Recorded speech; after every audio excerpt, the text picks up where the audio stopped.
Kesorotan lain saudara, 2 tenaga kesehatan di Kabupaten Jombang, Jawa Timur dipecat buntut dari siaran langsung media sosial saat tengah bertugas di ruang operasi. Aksi keduanya menuai banyak kritik karena melanggar etika. Pihak rumah sakit pun meminta maaf pada publik. Udah keluar baru nggak tadi, guys? 2 tenaga kesehatan di salah satu rumah sakit di Jombang, Jawa Timur melakukan siaran langsung media sosial saat berada di ruang operasi. Siaran langsung itu dilakukan pekan lalu. Keduanya saat itu sedang membersihkan peralatan medis setelah tindakan operasi persalinan. Pihak rumah sakit meminta maaf atas tindakan kedua nakes itu hingga menjadi perbincangan publik. Keduanya dikenai sanksi berat, yakni pemecatan karena melanggar aturan rumah sakit dan mengancam kerahasiaan data pasien.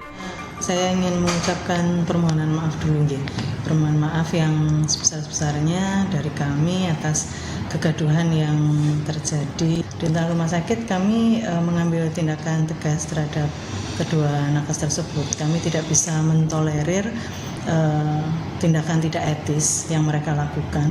Keduanya sudah diberhentikan dari rumah sakit ini dan sudah tidak lagi bekerja sebagai karyawan. Sebelumnya, 2 perawat rumah sakit melakukan siaran langsung dari ruang operasi.